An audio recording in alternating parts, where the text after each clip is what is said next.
Billionaire's gang tortures Black Waitress for entertainment. What she does to escape is legendary. What if you were humiliated in front of the world by the very people who had everything? What if a single act of cruelty turned into the spark that ignited a revolution? Maya Johnson, 25, stands in the cramped employee bathroom of the Ivory Room, Los Angeles's most exclusive restaurant, adjusting her starched apron. Her reflection reveals deep brown eyes shadowed by exhaustion but hardened by resolve. A single mother to 6-year-old Jasmine, Maya carries the weight of their survival in Crenshaw, a neighborhood worlds away from the glittering wealth she serves. Her dream of becoming a journalist, scribbled notes for articles tucked in her locker, feels distant tonight. Rent is due, Jasmine's asthma meds are running low, and Maya's community college classes are on hold until she can scrape together tuition. The Ivory Room is a paradox, a palace of excess where tips can cover a month's bills, but every shift is a minefield. The clientele, tech moguls, celebrities, and trust fund heirs, expect perfection while tossing casual insults. Maya's braided hair, her too proper speech, even her grace under pressure draw sneers. She's learned to swallow the microaggressions, to smile through the sting of being called girl by patrons twice her age. But tonight, the air feels heavier, charged with something sinister. In the VIP section, Ethan Caldwell, 27, holds court with his crew. Chloe, a fashion heiress with a razor-sharp smirk. Blake, a crypto bro who flaunts his wealth like a weapon. And 3 others, Landon, Tessa, and Reed, whose names blur into their shared arrogance. Ethan, son of Victor Caldwell, the tech titan behind Next Gen Solutions, is the group's ringleader. His charm is a polished blade, concealing a sadistic streak that thrives on power. Maya feels his eyes on her as she approaches their table, her heart thudding but her hands steady. Javier, a 19-year-old busboy with a knack for hacking video games, catches her in the kitchen before she heads out. "Watch yourself, Maya. Ethan's got that look tonight." Javier's seen this before, Ethan's crew tormenting staff for sport, spilling drinks by mistake, demanding impossible tasks, then laughing as workers scramble. Maya nods, her jaw tight. She can't afford to lose this job, not with Jasmine depending on her. She takes a breath, picturing her daughter's gap-toothed smile, and steps into the lion's den. At the table, Ethan's gaze is unrelenting. "Evening, Maya," he says, reading her name tag with mock politeness. "Hope you're quicker tonight." His friends snicker as she recites the specials, seared scallops, truffle risotto, her voice calm despite the way Chloe whispers something that makes Blake laugh. Maya delivers their orders flawlessly, but Ethan calls her back. "This fork's dirty," he says, holding up a spotless utensil. The table erupts in laughter as she replaces it, her cheeks burning but her expression neutral. In the kitchen, Lila, the restaurant's veteran hostess, notices Maya's tension. At 50, Lila is a black woman with a commanding presence and eyes that miss nothing. She's been at the Ivory Room for decades, surviving by reading people and playing the game. "You good kid?" she asks, her voice warm but probing. Maya forces a smile, but Lila's not fooled. "Those kids are vipers. Especially Ethan. Keep your guard up." Maya doesn't know it yet, but Lila carries a secret that binds her to this world, a wound she's never shared. The torment begins subtly but grows sharper. Ethan's crew targets Maya's shifts, their games escalating. One night, Chloe accidentally spills red wine on Maya's shoes, smirking as Maya kneels to clean it. Another time, Blake snaps his fingers, demanding she refill his glass every 5 minutes, then complains it's too slow. The other servers avoid the VIP section, leaving Maya to face the wolves alone. Her manager, Greg, a spineless man obsessed with pleasing the elite, brushes off her complaints. "They're just having fun," he says. "Don't make waves." Late one Friday, the restaurant is nearly empty, save for Ethan's group lingering in the VIP lounge. Maya's shift should have ended at midnight, but Greg begs her to stay. "They're big spenders," he says, avoiding her eyes. At 1:30 a.m., Ethan calls her over, a cigarette dangling from his fingers, against restaurant policy. His friends are sprawled across the leather booth, their laughter low and dangerous. "Hold out your hand," Ethan says, his voice deceptively soft. Maya hesitates, her pulse racing. Refusing could mean her job. Complying feels like stepping into a trap. She extends her hand, palm up, her eyes locked on his. Ethan presses the glowing cigarette into her skin. Pain explodes, white hot, but Maya bites her lip, refusing to give him the satisfaction of a scream. Chloe records it on her phone, giggling. "She's tougher than the last one," Blake says, sipping his drink. Ethan twists the cigarette, his eyes gleaming, then flicks it away. "Not bad," he says, leaning back. Maya pulls her hand back, the burn throbbing, and walks away, her face a mask of control. In the break room, she runs cold water over the wound, tears stinging her eyes, not from pain, but from rage. Javier finds her, his face pale. "Maya, you gotta report this. That's assault." But Maya shakes her head. The ivory room protects its VIPs. Greg would fire her before crossing the Caldwells. Instead, she pulls out her cracked phone and starts recording audio whenever Ethan's group is near. She doesn't know how she'll use it, but her journalist instincts scream to document everything. "I'm not letting them win," she tells Javier, her voice low but fierce. The next week, the cruelty intensifies. Ethan trips her as she carries a tray, sending plates crashing. The group laughs as she scrambles to clean up, customers staring. Chloe whispers, "Know your place," as Maya passes. One night, Maya overhears Ethan bragging about NextGen's efficiency. "Dad buries any complaints," he says. "Workers try to talk, they're gone." Maya's ears prick, her research skills kick in. She spends nights scouring X for posts from former NextGen employees, finding stories of forced overtime, unsafe warehouses, and silenced whistleblowers.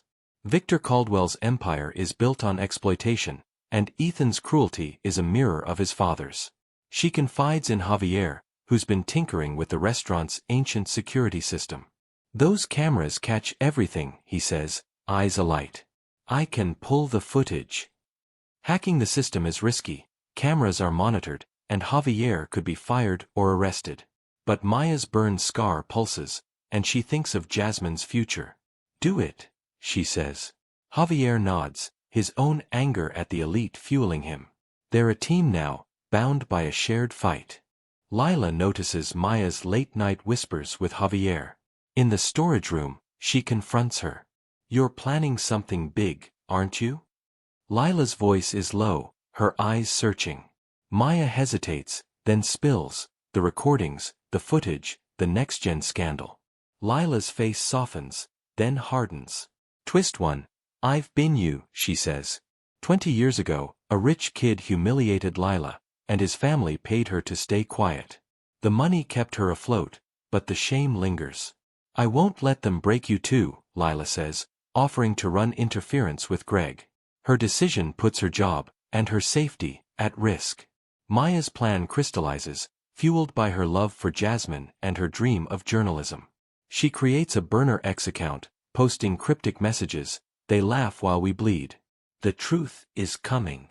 The posts gain traction, local activists, service workers, and curious anons share them, speculating about the elite she hints at. The buzz grows, but Maya keeps the ivory room and Ethan's name out of it, for now. She's playing a long game, building anticipation. Javier delivers the security footage, grainy but damning, showing Ethan burning her hand, his laughter clear. Maya's hands shake as she watches, but her resolve hardens. She digs deeper into NextGen, finding X posts from fired workers, court filings buried by Victor's lawyers, and whispers of a whistleblower silenced last month. Javier, meanwhile, hacks into Ethan's public-facing X account, finding DMs where he brags about teaching workers their place. The messages are gold, proof of his cruelty and his father's influence. Twist 2. Maya's plan evolves into a masterstroke. Using Javier's skills, she plants a script in Ethan's X account to leak his own DMs during the Ivory Room's annual gala, a star-studded event packed with media, influencers, and Victor Caldwell himself. The posts will frame Ethan as confessing to his actions, timed to coincide with her bigger move. She also drafts a manifesto, a raw account of her experience, tying Ethan's cruelty to NextGen's exploitation. She saves it on her phone, ready to release. Lila becomes a quiet ally, slipping Maya's schedules for the gala and warning her about Greg's loyalty to the Caldwells. "Victor's coming," Lila says. "If you're doing this, it's now or never." Maya learns Victor tried to bribe a next-gen whistleblower into silence, a pattern. She needs to connect father and son, exposing their shared corruption. The gala is a spectacle. Hollywood stars, tech moguls, and influencers fill the ivory room, cameras flashing. Maya serves, her burned scar hidden under a glove, her heart pounding. Ethan's crew is there, smug and untouchable. Victor Caldwell, a rare presence, sits at the head table, his cold eyes scanning the room. Maya feels the weight of her plan, but Jasmine's face in her mind keeps her steady. Javier's in the AV room, USB drive ready. Lila distracts Greg with a fake complaint about a VIP's seating. At 10 p.m., as Ethan raises a toast to power and pleasure, the screens flicker.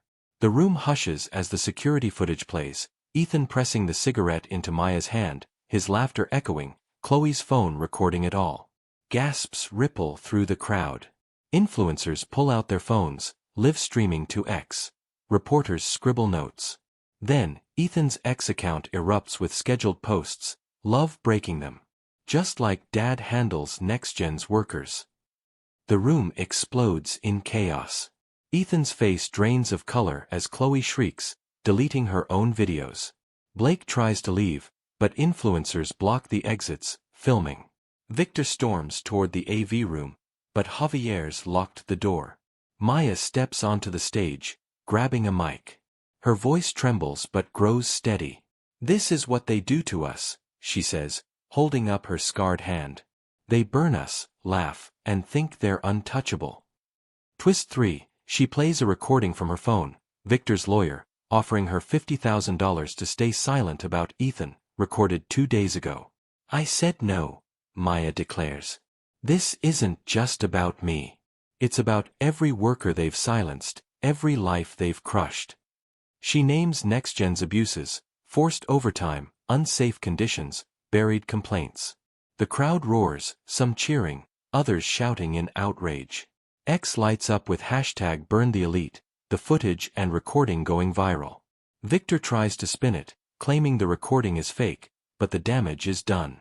Reporters swarm him. Ethan's crew scatters, their privilege crumbling under the spotlight. Maya walks off the stage, head high, as influencers chant her name. The fallout is relentless. Ethan's crew faces public crucifixion, Chloe's fashion brand loses deals, Blake's crypto ventures collapse, and the others fade into obscurity. NextGen's stock plummets as regulators launch investigations into worker exploitation. Victor's empire teeters, his legacy tainted. Hashtag #BurnTheElite trends for weeks, with service workers across the country sharing stories of abuse. Maya's manifesto, posted online, becomes a rallying cry, inspiring protests against wealth and privilege. Maya quits the ivory room, her final shift a quiet triumph. The community rallies, crowdfunding a full journalism scholarship to UCLA. Lila, fired for her role, finds purpose leading a support group for service workers, her guilt transformed into action. Javier lands a tech internship, his hacking skills catching the eye of a startup. Maya's burned scar, once a mark of shame, becomes a badge of courage. At home, Maya sits with Jasmine, reading X posts calling her a hero. Jasmine, clutching a drawing of them together, says, "Mommy, you made the bad guys lose." Maya hugs her, tears falling. She opens her laptop, starting her first article, "The Cost of Privilege and the Power of Truth." It's published in a local paper, then picked up nationally, her voice reaching millions. Months later, Maya walks Jasmine to school, her scholarship secured, her future bright. The ivory room closes, its reputation ruined. Victor faces lawsuits, his empire fractured. Ethan, shunned by his peers, fades into irrelevance. Maya's story resonates across America, a searing indictment of systemic racism, workplace harassment, and the wealth gap.